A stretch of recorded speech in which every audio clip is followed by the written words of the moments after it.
En este video estaremos hablando sobre los verbos modales. ¿Qué son los verbos modales? Pues los verbos modales son un tipo de verbo que se utiliza para indicar modalidad, es decir, probabilidad, habilidad, permiso, petición, solicitud, capacidad, sugerencia, orden, obligación o consejo. Los verbos modales siempre acompañan a la forma base de otro verbo, en este caso verbos principales, que tienen contenido semántico. Estos verbos modales también son llamados verbos auxiliares. Bien, vamos a iniciar entonces explicando el primer auxiliar del verbo, que sería could. Could es el pasado del auxiliar del verbo can, y can significa poder. En este caso, el significado de could será podría. Could se utiliza para expresar habilidad pasada. Por ejemplo, I could play the guitar when I was 6 years old.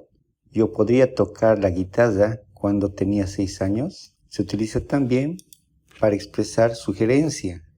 Por ejemplo, I could help you with your homework. Yo podría ayudarte con tu tarea. Permiso. Por ejemplo, could I go home now? ¿Podría ir a casa ahora? Se utiliza también para expresar posibilidad pasada. Por ejemplo, crime could be prevented. El crimen podría ser prevenido. También para expresar pedido. Por ejemplo, could you lend me your pencil? ¿Podrías prestarme tu lápiz? Y finalmente, para expresar condicional. En este caso, condicional del auxiliar can. Por ejemplo, I could go to the movie if I had money. Yo podría ir al cine si tuviera dinero. Bien, en cuanto al auxiliar should, ¿qué significa debería? Should se utiliza también para expresar posibilidad. Por ejemplo, this should be Jocelyn's house. Este debería ser la casa de Jocelyn. O expectativa. This dog should be brave, but it is not. Este perro debería ser bravo, pero no es así.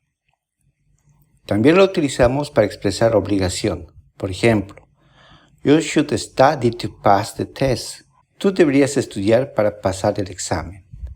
Y finalmente, para expresar consejo. Por ejemplo, you should eat more fruits. Tú deberías comer más frutas. El auxiliar would es utilizado para otorgar significado condicional al verbo principal.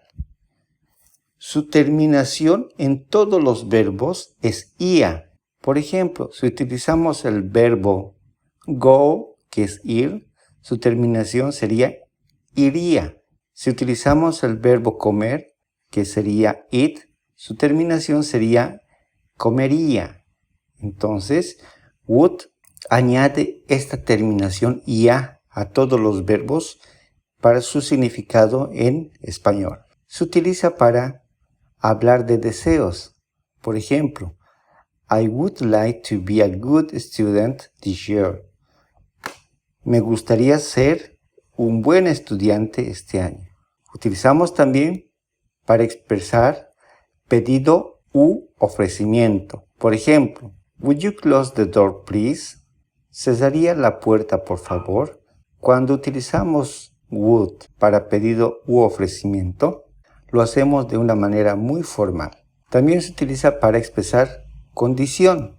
Por ejemplo, I would buy a new smartphone if I were rich. Yo compraría un nuevo celular si fuera rico.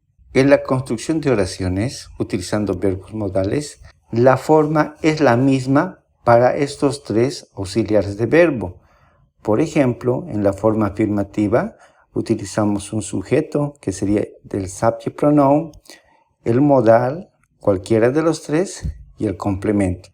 Dentro del complemento podemos observar el verbo en su forma base. En cuanto a la forma negativa, de la misma manera necesitamos el pronombre o sujeto. A esto lo sumamos el modal o el auxiliar del verbo, pero añadiendo la negación después de él.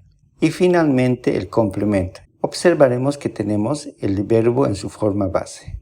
Y la última forma sería la interrogativa. Cuando nosotros construimos oraciones interrogativas utilizando los verbos modales, colocaremos al inicio de la oración el auxiliar del verbo.